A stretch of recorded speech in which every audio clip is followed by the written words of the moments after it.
Now, here are the pictures of two famous people. Two people who died within about 5 days, was it, of each other? You'll not believe me, it was way back in 1997. I remember it. Am I that old? But it was in 1997. Princess Diana, who was killed in that awful car crash at the end of August 1997, and Mother Teresa, who died at the beginning of September back in 1997. And it's hard to believe it was that long ago. The time just flies.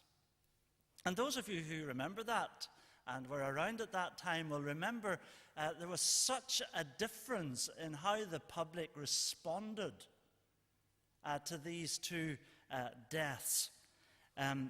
You remember that for Princess Diana, there was just this huge national outpouring of grief. You remember that? And there were acres and acres of floral tributes that surrounded Kensington Palace and even down at the front of Buckingham Palace. And a nation that kind of came to a standstill almost. Such was the sense of mourning and everyone just feeling so affected by her death. And on the other hand, Mother Teresa of Calcutta's death and funeral, well, they were hardly noticed. They went past very quietly. Few items on the news and in the media just highlighting the fact that this wonderful little lady who had achieved so much had passed away quietly. And at the time, there was a lot of discussion as to why this should be. Why, for one, this huge national outpouring of grief, and why, for the other, this, almost unnoticed passing. Why did we respond so differently at the times of their death? And there are lots of opinion. One side of opinion, which is a kind of critical side of opinion, against Diana's supporters in particular, says that the reason why there was so much of an outpouring of grief towards Diana and not so much towards Mother Teresa is because that Mother Teresa was a hero and Diana was a celebrity. I don't know. That's, as I say, one side. That's the kind of the critical side. Mother Teresa was a hero who had accomplished so much in her life and had made such a huge impact in the lives of outcasts and slum dwellers of Calcutta, where Princess Diana, on the other hand, was a celebrity and she had everything going for her. And what she accomplished, she did from her position of affluence and influence. And that we as a nation, well, we prefer the celebrity to the hero. So we'll pour out our hearts, and we're broken and we're grieved because we love the celebrity status and we're taken in by it. In fact, we worship it.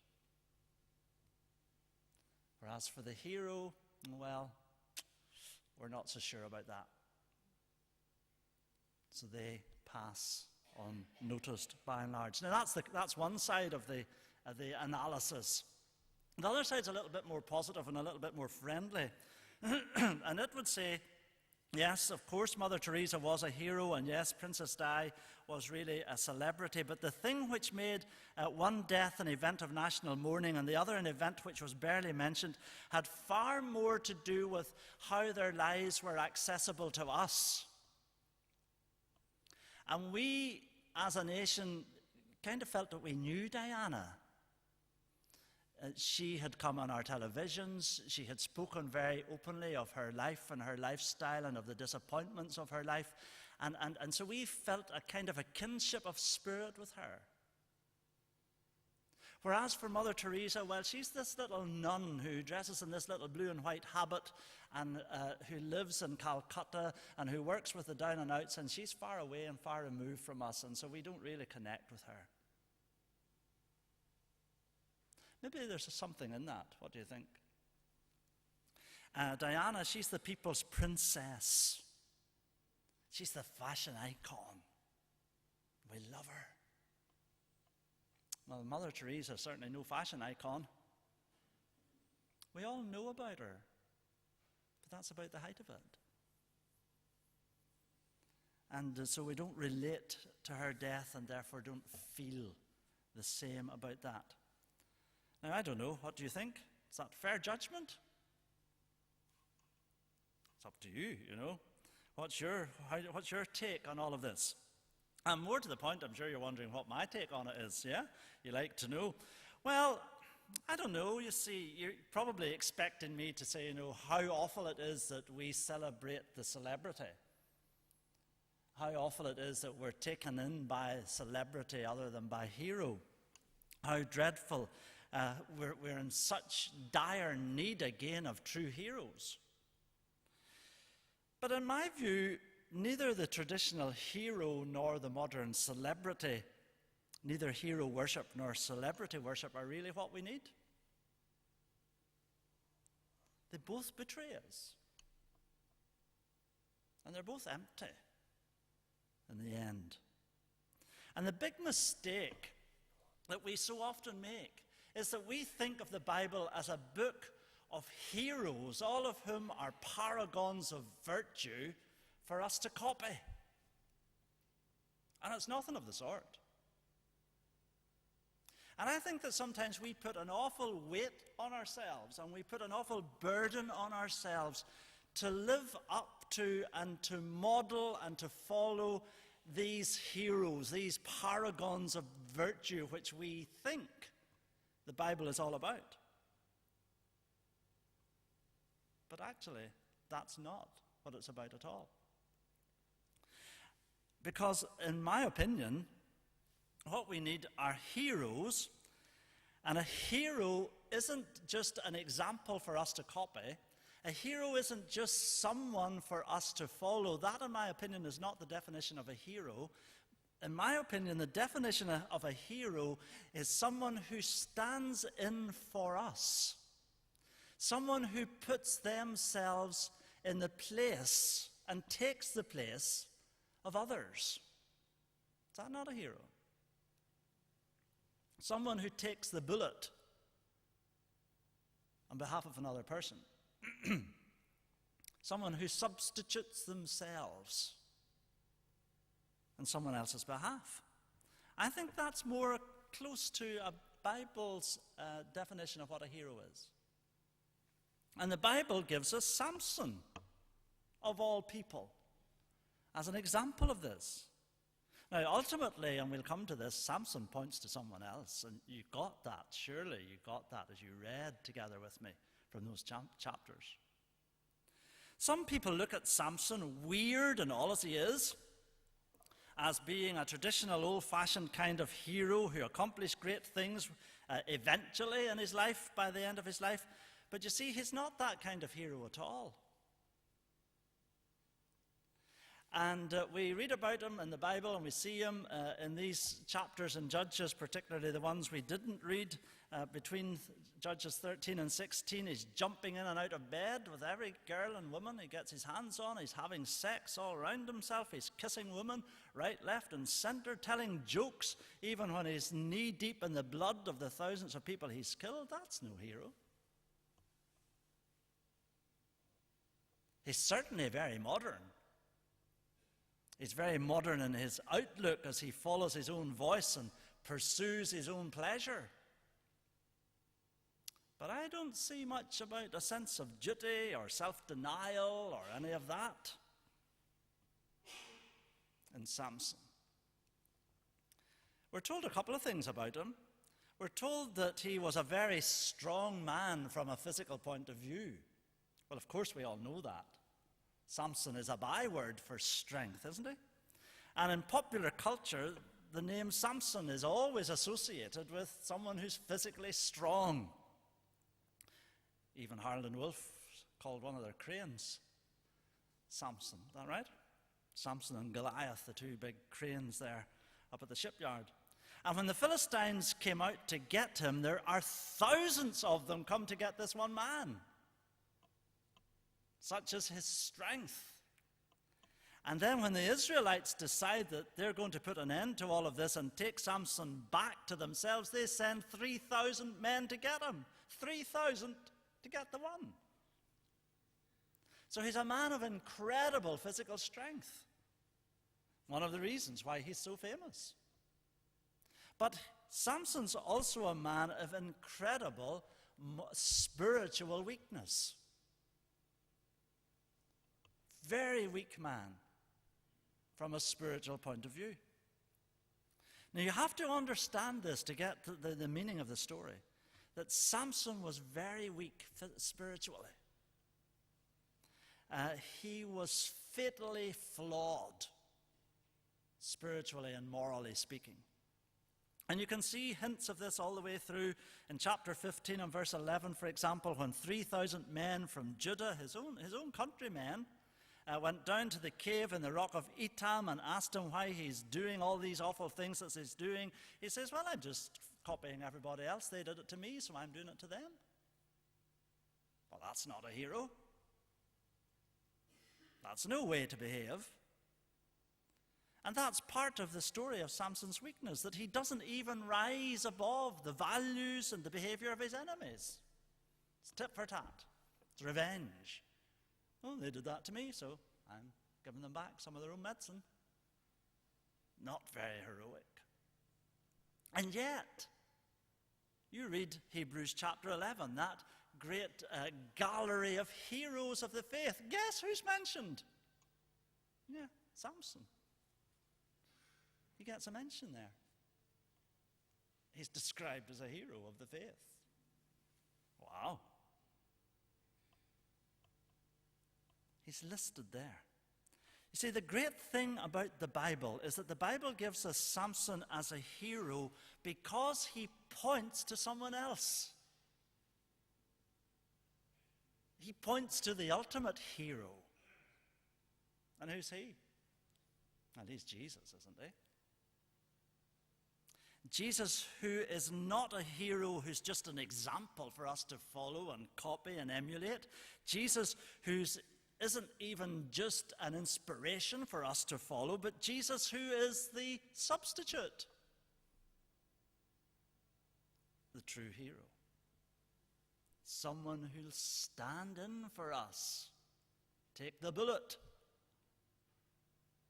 for us. And the most important moment of Samson's life is actually his death.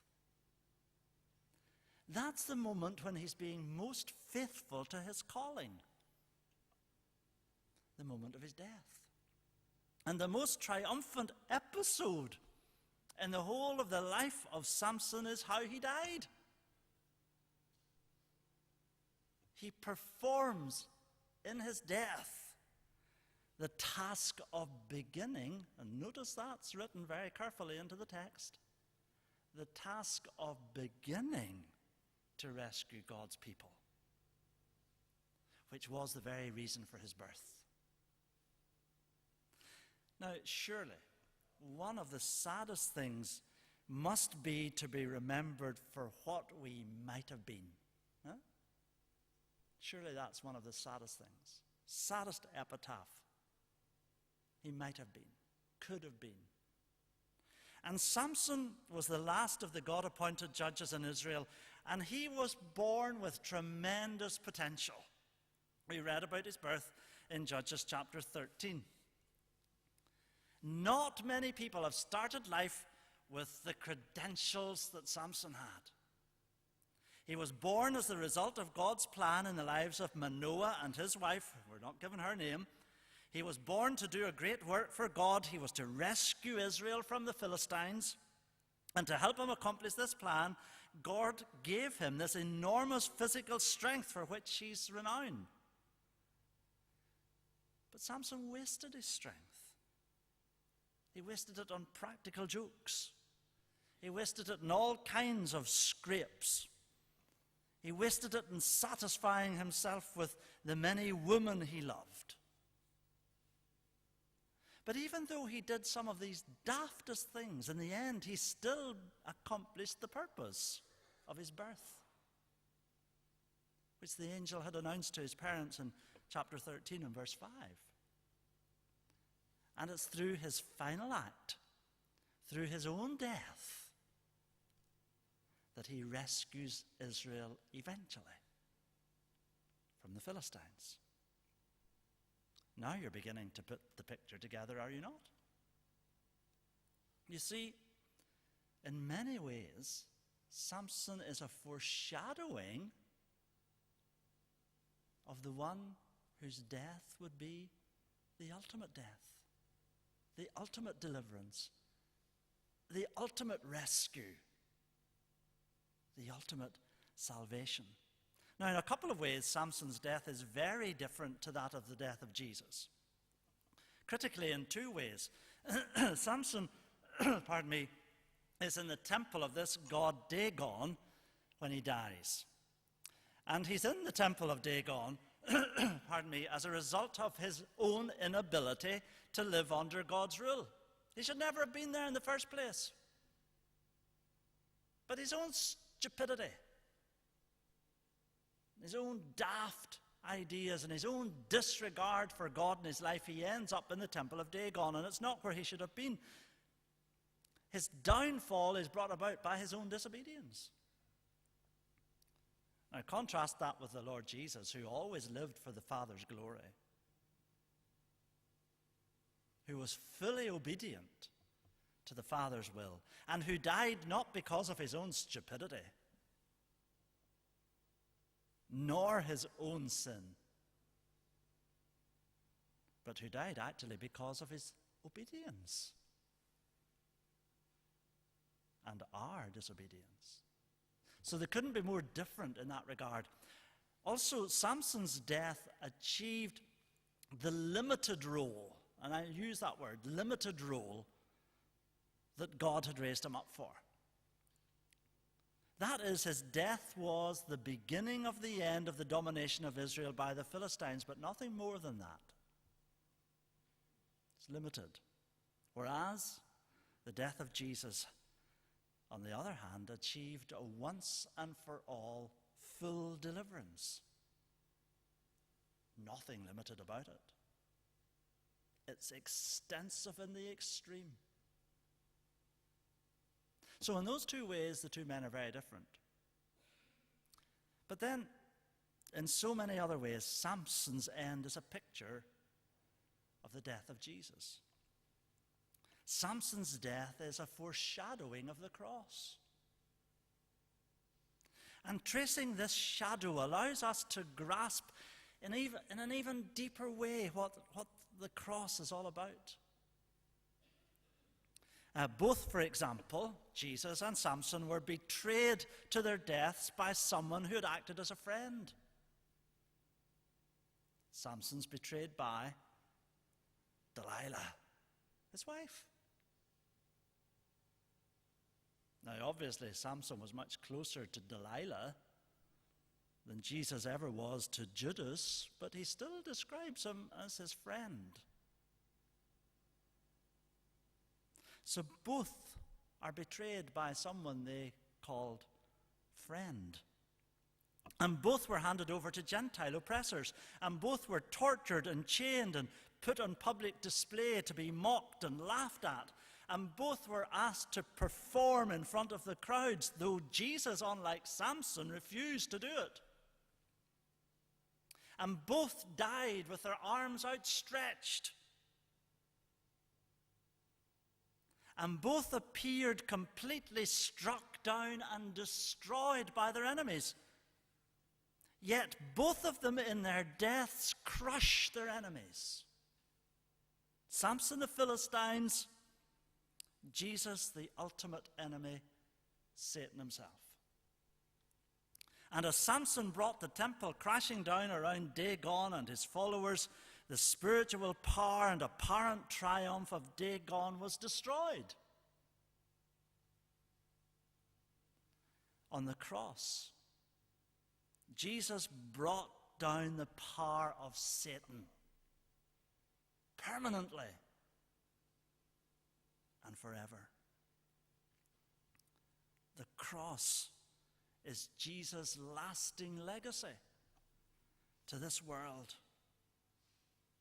And as Samson prefigures Jesus, so Samson killed as many in his death as Jesus liberated and gave life to. So in short, we have in Samson, more than in any of the other judges, the pattern of victorious defeat, which is what the cross is all about. Rejected and beaten and chained and all alone and finally dying under an avalanche of his enemies, Samson triumphs. Do you see that? God delivered his people through the apparent defeat of this man. And it's exactly the same with the cross, is it not? God delivering us, his people, through the apparent defeat of the Savior. And as the story of Samson begins with a strong man who's revealed to be weak, and ends with a weak man who's stronger than he ever was before, so is the story of Jesus. The story of a true hero. A hero who takes the place of others. You see, heroes always walk for other people. Heroes always put themselves in the place of other people. A hero always steps into the breach, to the place that's the most lethal. That's where heroes go. And their battle cry is, I'll stay here and fight them off. You go. I'll stay here. You get into the lifeboats. You get away to freedom. That's heroism. And in the gospel, Jesus becomes the ultimate hero, for he is the ultimate substitute. I'll stay here on the cross.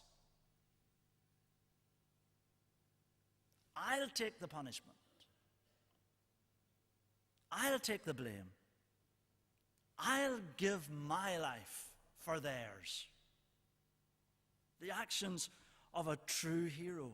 Heaven's champion. We sung about it in our last hymn. And our hero wins.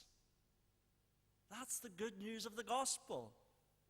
Our hero is filled with glory so that you can be filled with glory. Our hero wins so that you can win. Our hero is victorious so that you can be victorious. Our hero has gone in and defeated our enemy for us. And on the cross, Jesus is at his most heroic, putting himself in our place. Substitute. Taking all our weakness, taking all our sin, taking all our ungodliness, so that he can pay the price. Your weakness for his strength, your sin for his righteousness, your guilt for his grace. It's too good to be true. It's the gospel. And today you too can be a hero. And to do that, your first heroic act is to admit that you need this Savior. This hero, Jesus. Your first heroic act is to admit that you're a sinner and you need his forgiveness, his salvation. Your first heroic act is to admit that you need Jesus. Only a hero can do that.